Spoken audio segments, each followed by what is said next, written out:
पार्वती जी ने तो जन्म से ही साधना प्रारंभ कर दी थी, इन्हें जन्म से। उनकी माता मैना ने और पिता हिमांचल ने इस प्रकार का वातावरण पैदा कर दिया कि सहज अवस्था में ही पार्वती समाधिस्थ हो गई। वातावरण का भी प्रभाव पड़ता है, और घर में ही उन्होंने तपस्या की घर में तपस्या की नहीं। घर में जब वातावरण अच्छा होगा तभी तपस्या होगी, और घर में वातावरण अच्छा नहीं हुआ तो घर छोड़ के जाना पड़ेगा, तब कहीं तपस्या होगी। लेकिन ऐसा वातावरण मिला कि किसी भी प्रकार का कोई अवरोध नहीं, और पार्वती की तपस्या पूर्ण हो गई। शिवजी को प्राप्त करने के लिए तपस्या की थी, तो वो अनुकूलता आ गई। और स्पष्टीकरण भी दे दिया उन्होंने, पार्वती जी ने, कि सुन लीजिए पिताश्री, माताश्री भी सुन लें, और गुरुदेव नारद जी भी सुन लें मेरी बात को, मैं जो कह रही हूं। जन्म कोटि लग रगर हमारी, जन्म कोटि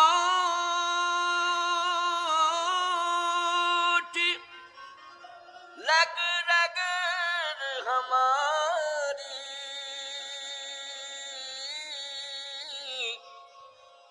बरो संभूलत रहो कुंवारी।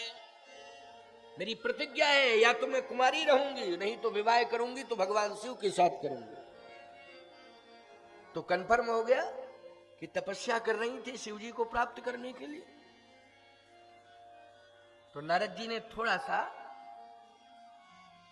एक प्रश्न कर दिया, ये परीक्षा ही मान लो।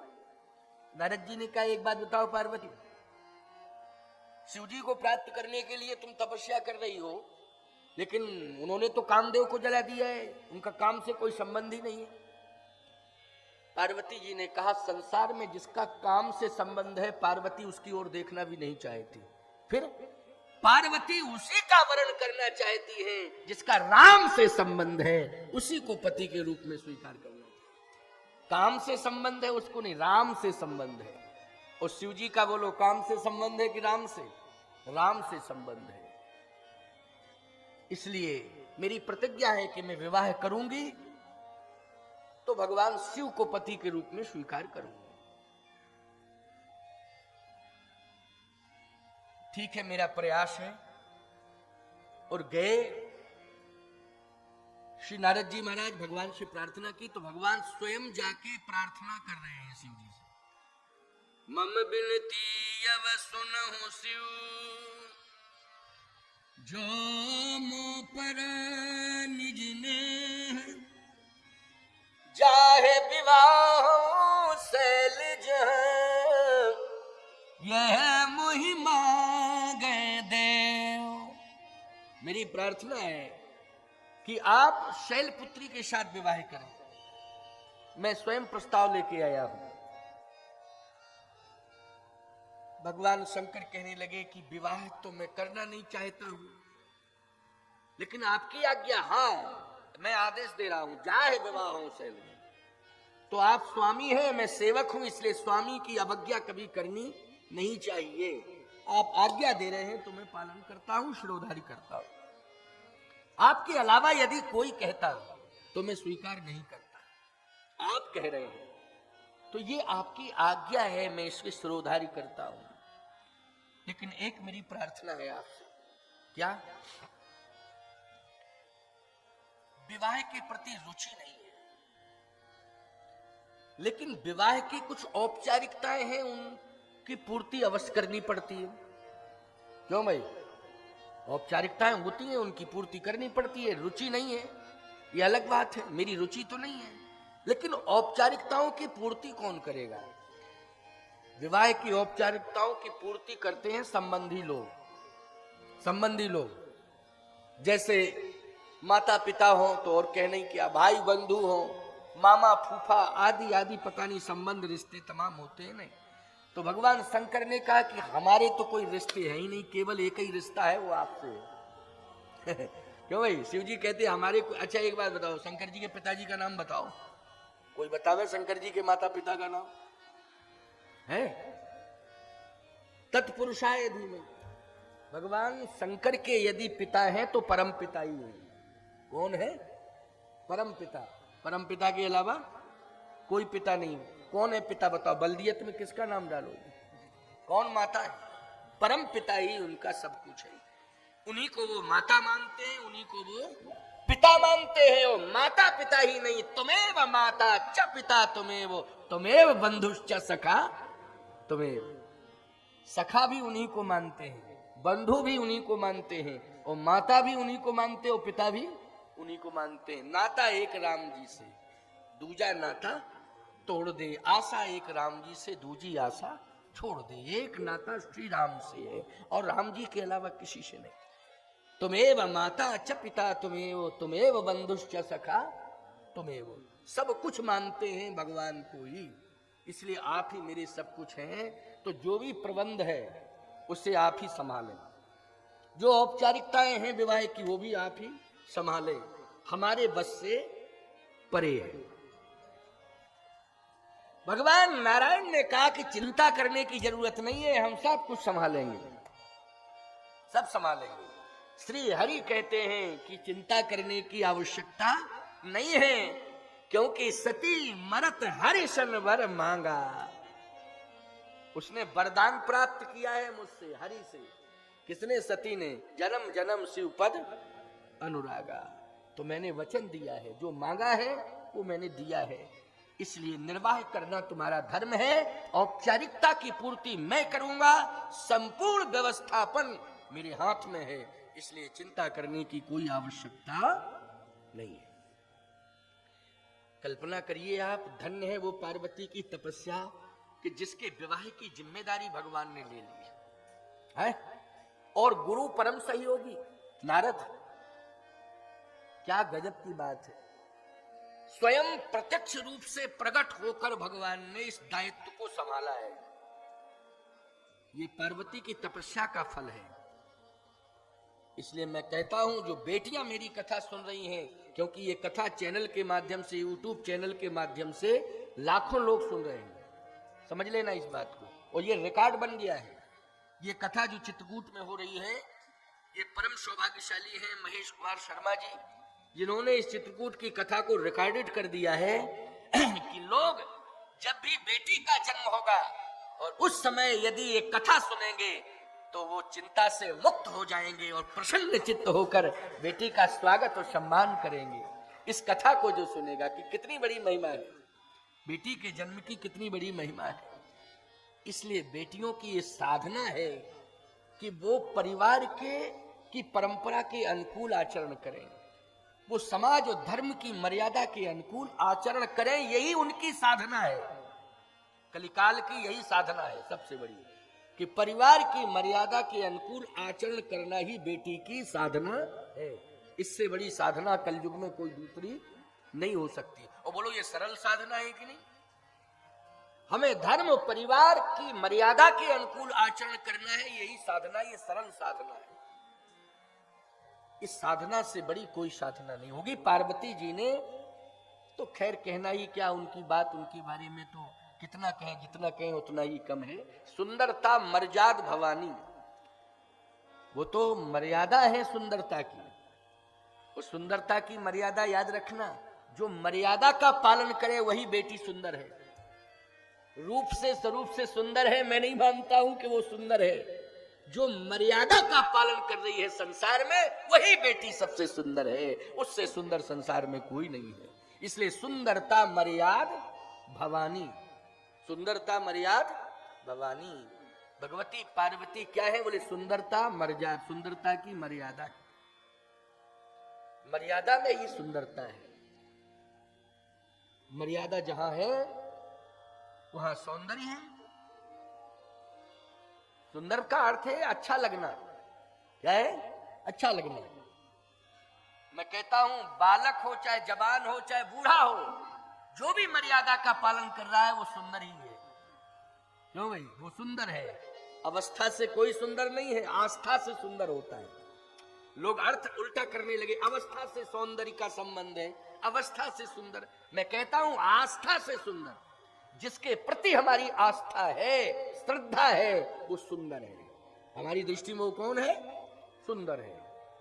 इसलिए ध्यान रखना इस बात का, मर्यादा से बड़ी कोई उपलब्धि नहीं है, मर्यादा से बड़ी कोई संपत्ति भी नहीं है, और मर्यादा से बड़ी कोई भक्ति भी नहीं है प्यारे।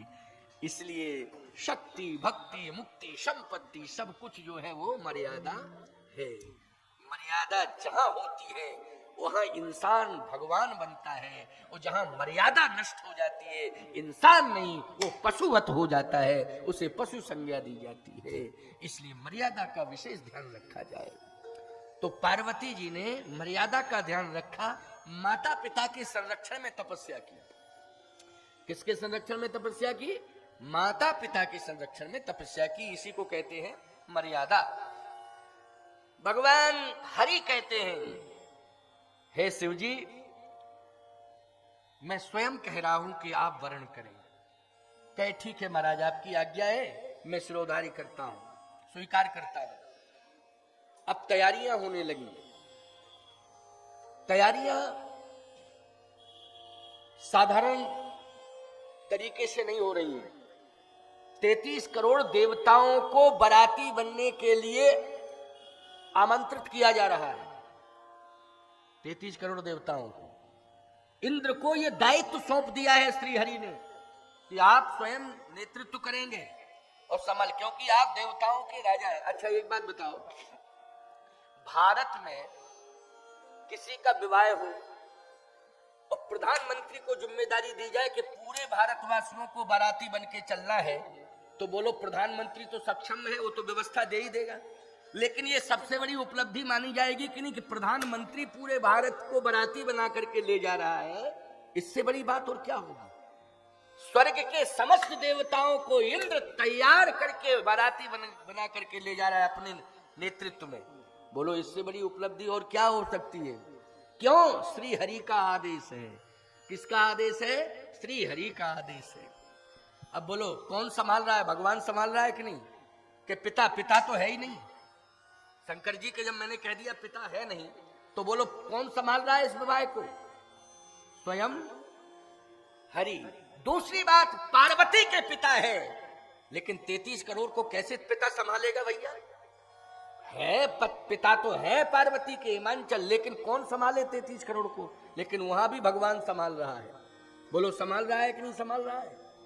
और एक बात सुन लीजिए, देवताओं को तो सब आमंत्रित करते हैं विवाह में, भले ही संख्या में ना आवे, लेकिन आवाहन में तो सब आ ही जाते हैं। समस्त देवताओं का आवाहन विवाह में किया जाता है, मंडप के नीचे भी दिखाई नहीं देते हैं, लेकिन उनकी दिव्यता तो आ ही जाती है। क्यों आ जाती है कि नहीं? उनका मांगलिक स्वरूप तो प्रकट हो ही जाता है ना मंडप के नीचे, देवी देवताओं का आवाहन के मंत्र के प्रभाव से, मंत्र के माध्यम से। लेकिन सावधानी से सुनना मेरी बात को, भूत प्रेत पिशाचों को कोई नहीं बुलाता। बोलो बुलाता है क्या? कोई नहीं। कौन बुलाएगा? बल्कि प्रार्थना सब यही करते हैं कि देवी देवता से आप आना, लेकिन अमंगल ना आ पावे, बस यही प्रार्थना करना। उनको रोकना और आप जरूर पधारना। उनको रोकना, लेकिन वो ना आने पावे, यही प्रार्थना की जाती है कि नहीं? लेकिन सावधान, जब देवताओं को बाराती बनाने के लिए व्यवस्था तैयार की जा रही है, एक प्रोग्राम सुनिश्चित किया जा रहा है, उसकी व्यापक व्यवस्थाएं की जा रही हैं, तो जितने भी अमंगल थे वो सब रो रहे थे बैठे बैठे शंकर जी के आसपास। शंकर जी के आसपास भूत प्रेत पिशाच डाकनी साकनी सब बैठे बैठे रो रहे। शंकर जी की आंख खुली, क्या बात है तुम लोग क्यों रो रहे हो? बात क्या है? कोई परेशानी है? क्या? अभी तक तो नहीं थी, लेकिन अब परेशानी है। क्या क्या परेशानी है? परेशानी यही है कि संसार वालों ने मेरी उपेक्षा कर दी थी। संसार वाले, देखो अमेरिका वाले भी नहीं चाहते हैं भूत प्रेतों को। अच्छा कौन देश के लोग चाहते हैं? पाकिस्तान इतना नास्तिक देश है, भूत प्रेतों को भी नहीं पसंद करता। क्यों भाई, इतना नास्तिक देश है, लेकिन क्या भूत प्रेतों को पसंद करता है? वो भी नहीं करता पसंद। कौन करेगा भाई पसंद भूत प्रेतों को? है नहीं करता पसंद। हाँ, चीन वालों को पसंद करता है वो। क्यों भाई, किसको करता है? चीन वालों को पसंद करता है अमेरिका, लेकिन भूत प्रेत पिशाचों को वो पसंद नहीं करता है? अब चीन वालों को ही भूत प्रेत मान लो तो अलग बात है, क्यों भाई, उनको मान लो तो हम कह नहीं सकते हैं, लेकिन वो पसंद करता है पसंद। सावधान, भूत प्रेत पिशाच रो रहे थे। भगवान शंकर ने कहा रो मत, संसार वालों ने तुम्हारी उपेक्षा की है, करने दो उपेक्षा, लेकिन मैं तुम्हारी आवश्यकता समझ रहा हूं और मैं अपने साथ तुम्हें सदा सदा के लिए जोड़ रहा हूं। ये मत समझना कि सदा सदा के लिए जोड़ रहे हैं लेकिन विवाह से दूर कर रहे हैं। अगर भगवान श्री हरि इंद्र के नेतृत्व में देवताओं को बाराती के रूप में तैयार कर रहे हैं तो हमारा विवाह हो रहा, हम डायरेक्ट अपने बाराती तैयार कर रहे हैं, डायरेक्ट हम अपने बाराती तैयार कर रहे हैं और हमारे बाराती हमारे साथ चलेंगे। इंद्र जो तैयारी कर रहा है वो इंद्र अपने साथ ले जाए बारातियों को, लेकिन मेरे बाराती जो स्पेशल होंगे। भूत प्रेत बोले यही तो बात है कि अगर आपने कहीं छोड़ दिया देवताओं के चक्कर में तो द्वंद्व शुरू हो जाएगा, क्योंकि भूत प्रेतों को भगाने के लिए ही देव मंत्रों का प्रयोग किया जाता है। क्यों, भूत प्रेतों को भगाने के लिए कौन से मंत्रों का प्रयोग किया जाता है? देव मंत्रों का प्रयोग किया जाता है। तो हम देवताओं के साथ तो जा नहीं सकते, क्योंकि देवता नहीं, उनके मंत्र ही पर्याप्त है हमको भगाने के लिए, उनके मंत्र ही पर्याप्त है हमको भगाने के लिए, तो हम तो उनके साथ जा नहीं पाएंगे। और एक महाशक्ति आपके साथ चल रही है, कौन? श्री हरि, उनके साथ तो और ही नहीं जा सकते, क्योंकि मंगल भवन अमंगल हारी, अमंगल हारी, हम सब अमंगल हैं, इसलिए अमंगल का वो हरण करते हैं। इसलिए हमारी प्रार्थना है, शंकर जी बोले अपनी सुरक्षा में ले जाऊंगा, मेरे चारों तरफ रहना, मेरे साथ चलना। कहे महाराज अब विश्वास हो गया, ये भूत प्रेत पिशाचों की बात है। कहे महाराज अब विश्वास हो गया, अब विश्वास हो गया। नारद जी को जैसे ही पता लगा कि प्रोग्राम भूतों का भी बन गया ऐसा, सो नारद जी भगवान के पास गए, अरे सुनो सुनो प्रभु, सुनो सुनो, गड़बड़ होने वाला है। क्या? कहे बारातियों की क्या व्यवस्था हुई? अरे बोले देवता सब तैयार हो रहे हैं, तुम्हें नारद क्या लेना देना बड़ा, सब देवता तैयार। अच्छा, मुनि महात्माओं से भी कह दिया है, वो महात्मा भी पहुंचेंगे वहां, चिंता करने की जरूरत नहीं है। लेकिन महात्मा बारात के साथ नहीं जाते हैं, इसलिए बारात में नहीं जाएंगे, वो डायरेक्ट पहुंचेंगे। क्यों, हम लोग भी किसी के विवाह में जाते हैं तो बारात के साथ नहीं जाते, डायरेक्ट पहुंचते हैं। और बारात के साथ हम लोग चलने लगे तो फिर मर्यादा कहाँ रहेगी? क्यों भाई, देखो ये बाबा लोग भी जाने क्या क्या लोग कहेंगे, पता नहीं क्या क्या लोग कहते हैं, वैसे भी कहते हैं महात्मा चलते हैं ना, अगर किसी साधन से चले, अपने निजी साधन से, बड़े जलवे हैं महात्माओं के, देखो। अच्छा, और साधन का त्याग करके पैदल चलें, साधु है कि फटीचर? अब क्या बतावें आपको, क्या क्या नहीं कहते, क्या क्या सुनना पड़ता है। अगर साधन वाधन छोड़ के पैदल चलो तो लोग फटीचर कहते हैं, और साधन से चलो बड़े जलवे हैं, देखो कितने बड़े जलवे हैं। अच्छा एक बात बताएं, दाढ़ी रखाओ, रुपया पैसा नहीं है क्या? ये 1.5 हाथ की दाढ़ी रखा ली, कुछ है नहीं क्या? अच्छा, दाढ़ी मुरादो भद्र हो जाओ, काहे के बाबा हो तुम जब दाढ़ी नहीं रखते हो? बड़ी मुसीबत है साहब, दोनों तरफ से मुसीबत है कि दाढ़ी रखो तो लोग कहें और ना रखो तो लोग कहें, बड़ी परेशानी है। चलो कोई बात नहीं है, भगवान की शरण में है।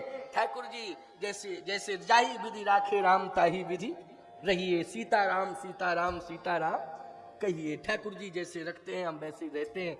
साधुओं की इच्छा भगवान की इच्छा होती, भगवान की इच्छा में हम संतों की इच्छा रहती है। तो कहने का तात्पर्य मेरा ये है, जरा सुनना और समझने की कोशिश करना। भगवान शंकर ने निश्चिंत कर दिया है अमंगलों को, भूत प्रेत पिशाचों को। चिंता करने की आवश्यकता नहीं है, मैं अपने साथ ले जाऊंगा, मेरे साथ चलना। नारद जी ने कहा महाराज गड़बड़ हो गया क्या? अरे देवता तो ठीक ही है, दैव ये राक्षस ये अमंगल भूत प्रेत पिशाच, ये संपूर्ण पिशाच, ये पिशाच तैयार हो रहे हैं, भूत प्रेत डाकनी शाकनी सब तैयार। कहाँ के लिए तैयार? कहाँ के लिए? कहा शंकर जी के साथ जाने के लिए तैयार हैं हिमांचल जी के यहाँ। अच्छा कौन कह रहा है? कोई दूसरा नहीं कह रहा है, स्वयं कह रहे हैं भोले बाबा। अच्छा भोले बाबा खुद कह रहे हैं।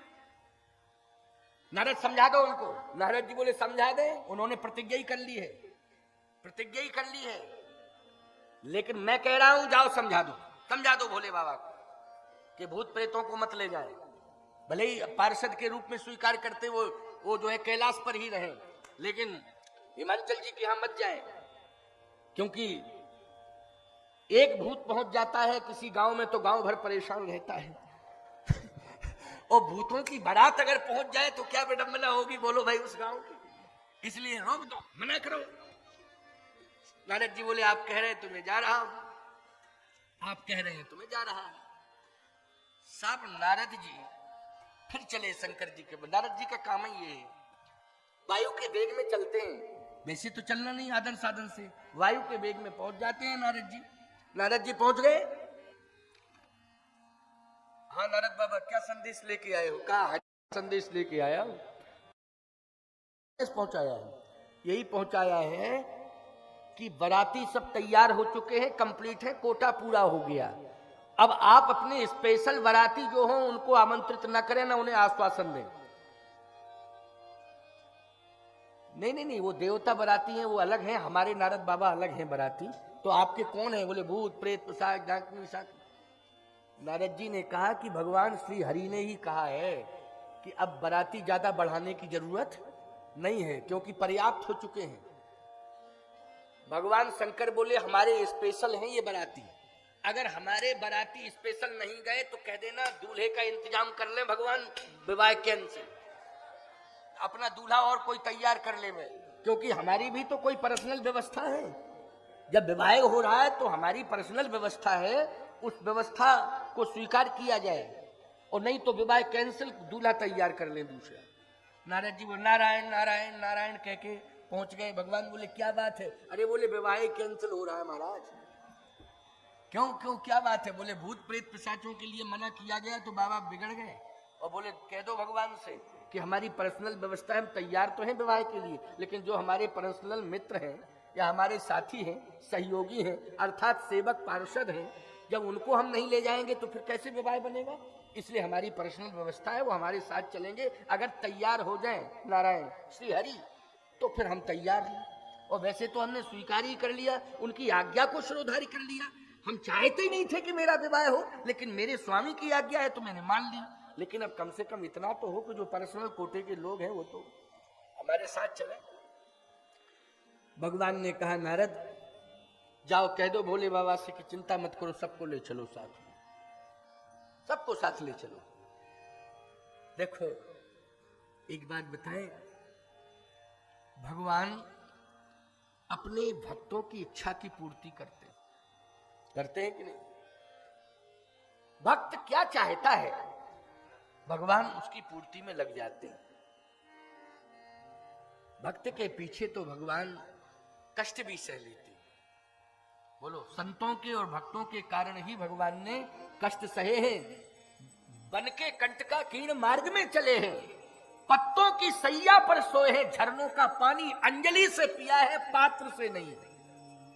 किसी पात्र, स्वर्ण पात्र में जो जल पीता है, स्वर्ण पात्र में जो भोजन करता है, बोलो वो अंजलि से जल पीता है चित्रकूट में आकर के मंदाकिनी जी का, और पत्तों पर कंद मूल फल रख के ग्रहण करता है। किस पर?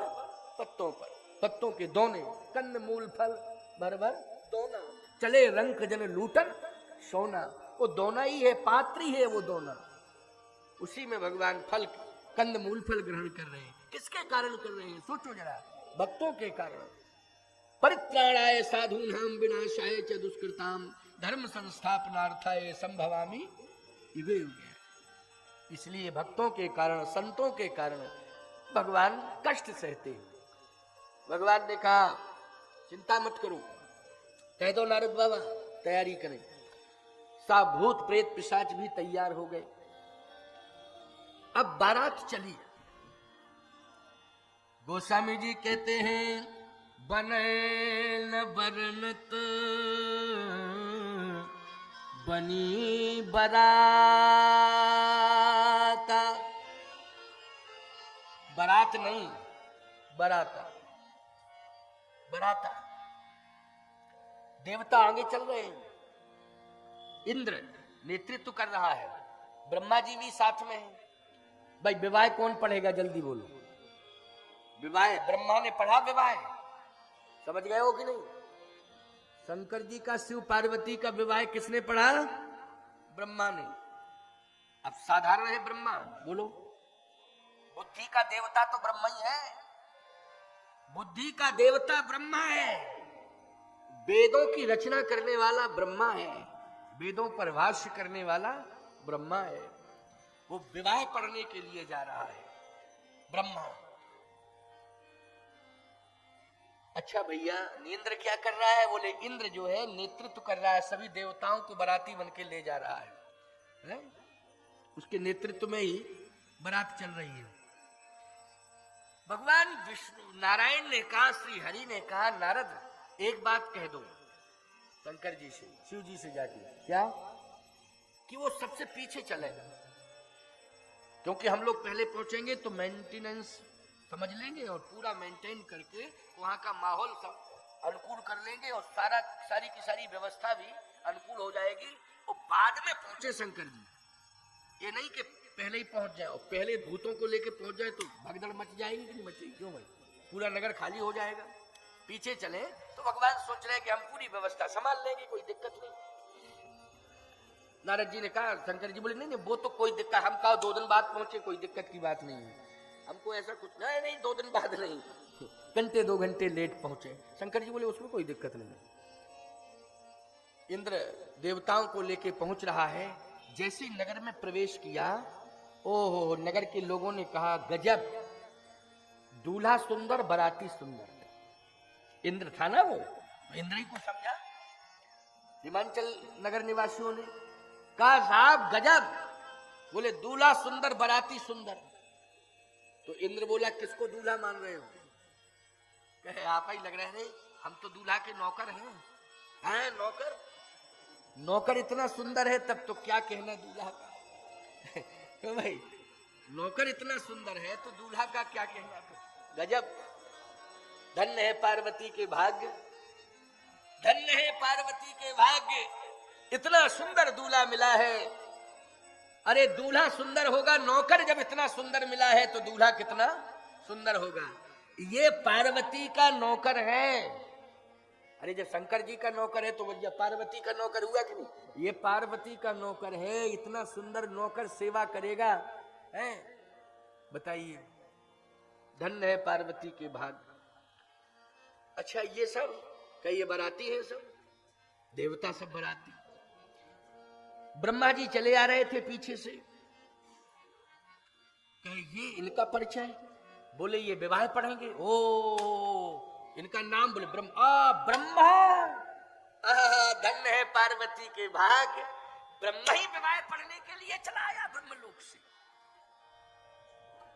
लोग ब्रह्मा के ज्ञान को लेते हैं, क्यों भाई लेते हैं? नहीं, ब्रह्मा के ज्ञान को लोग लेते हैं, उस ज्ञान के माध्यम से मांगलिक कार्य करते हैं, वेदों का आश्रय लेते हैं, लेकिन डायरेक्ट ही ब्रह्मा आ गया उतर के और विवाह पढ़ने के लिए। धन्य है पार्वती के भाग, ब्रह्मा विवाह पढ़ेगा।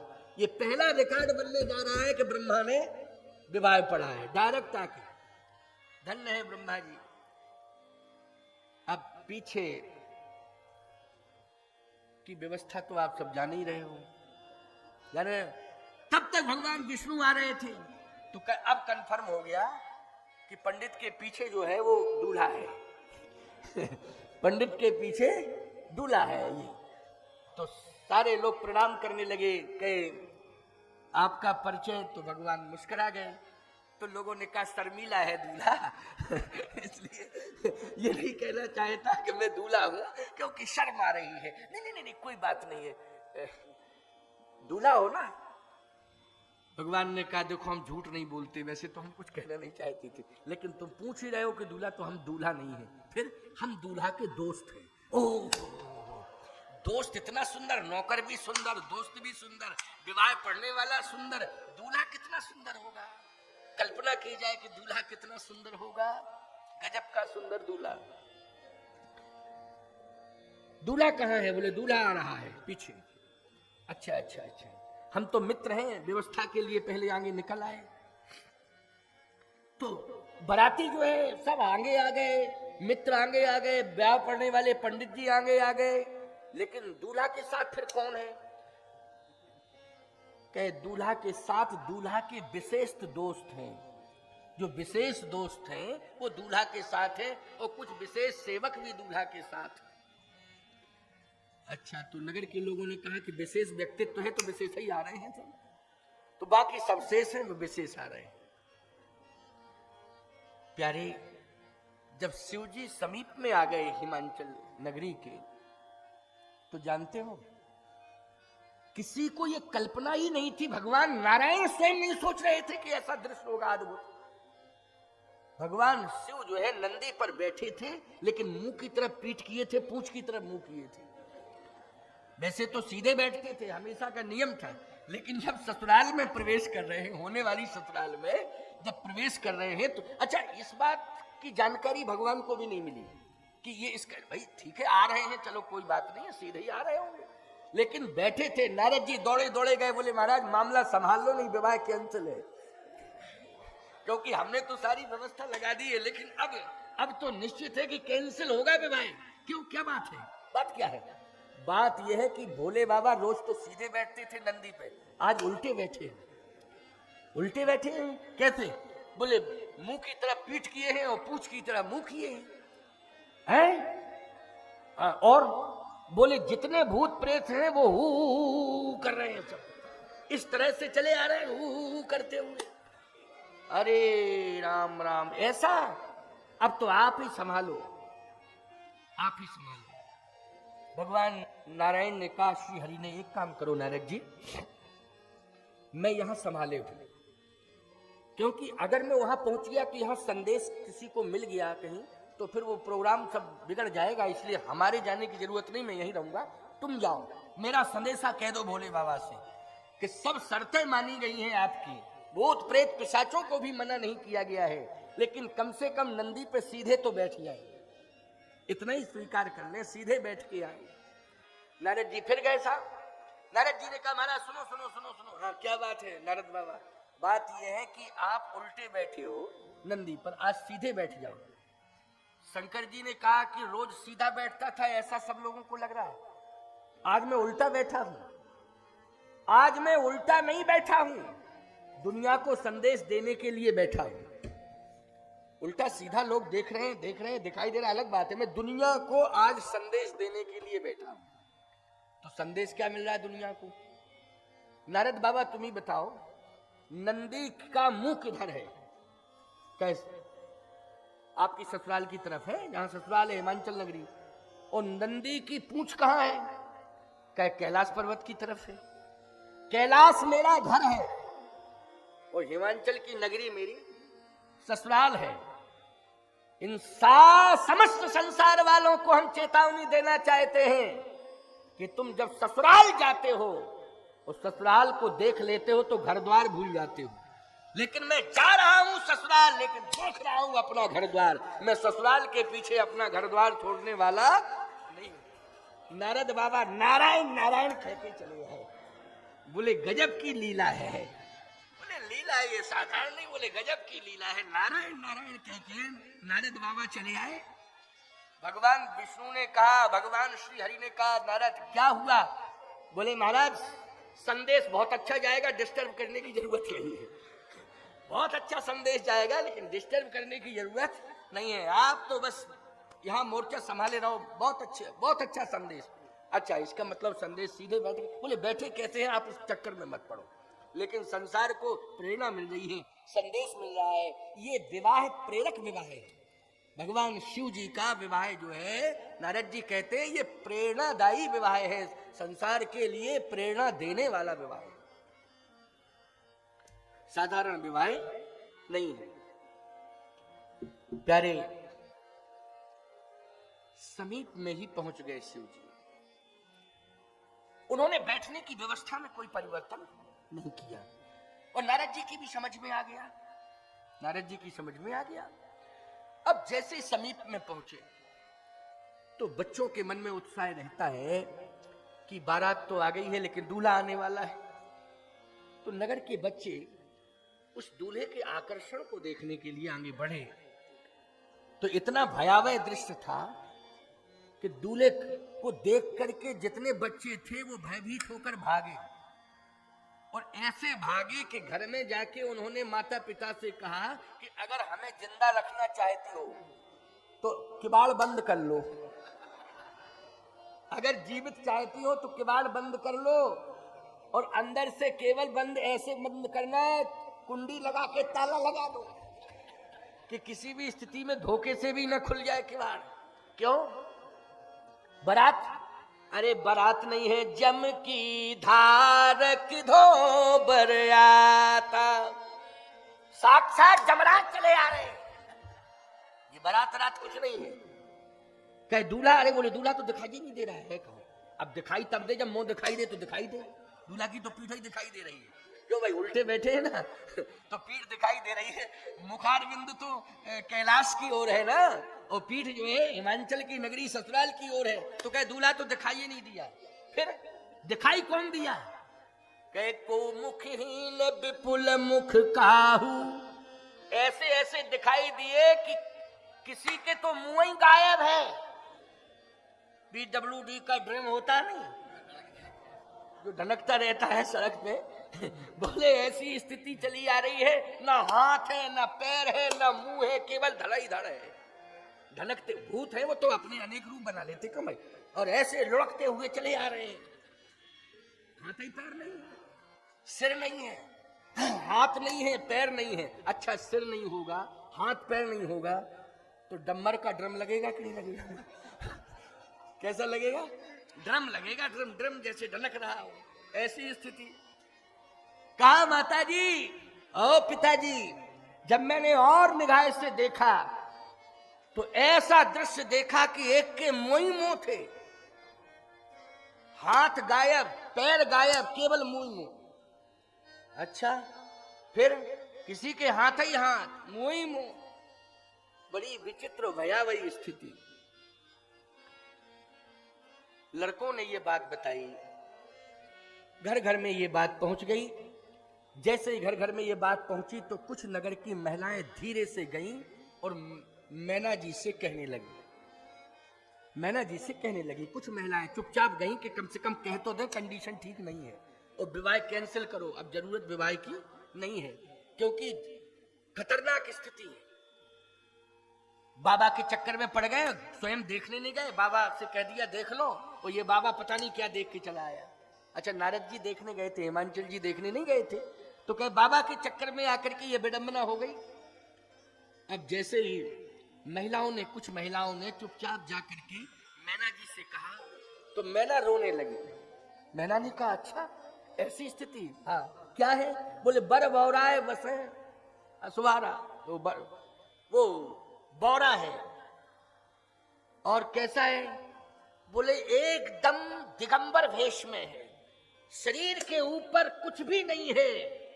अच्छा, अधोवस्त्र का एक बाघंबर लपटा हुआ है।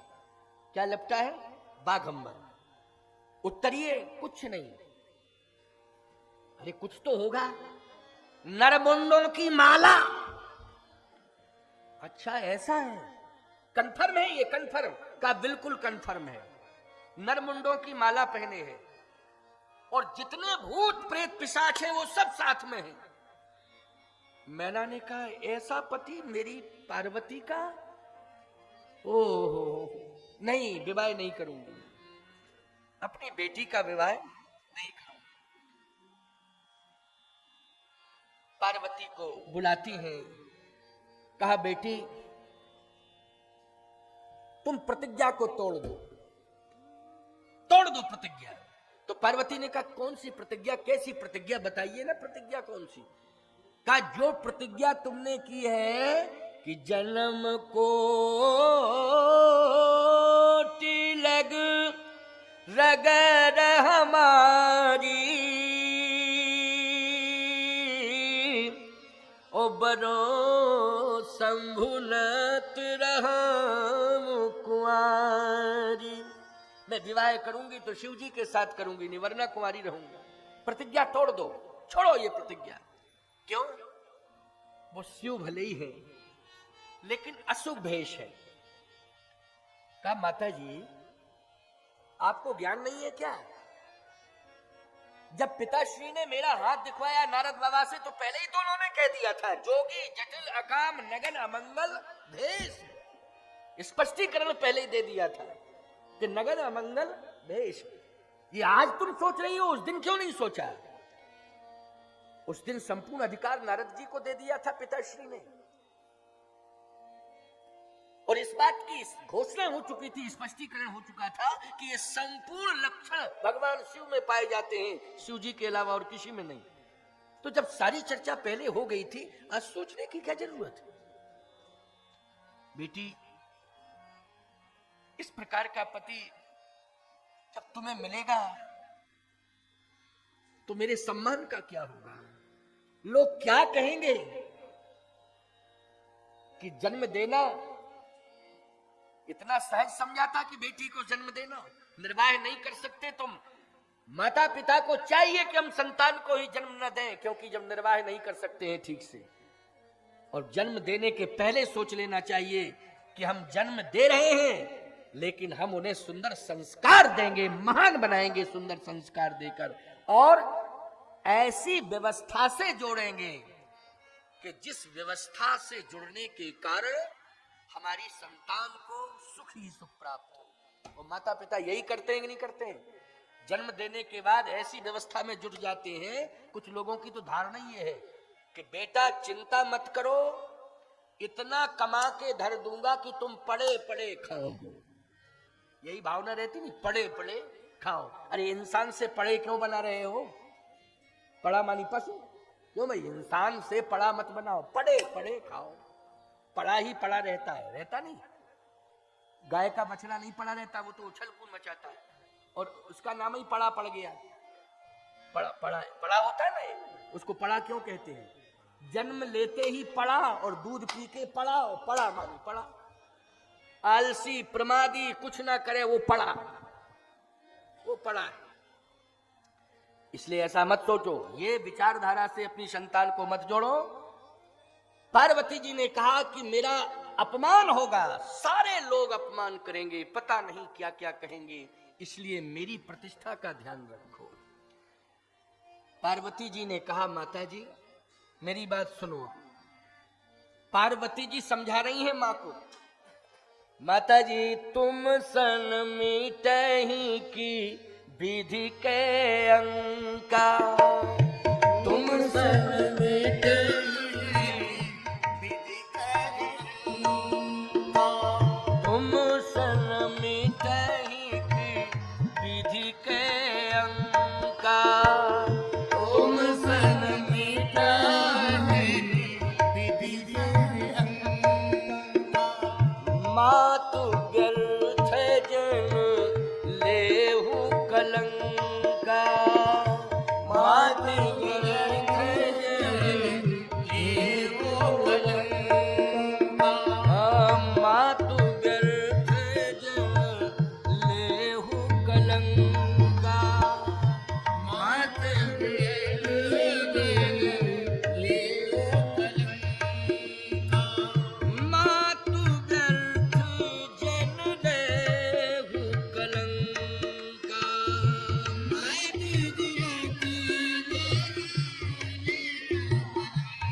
व्यर्थ में कलंक मत लो।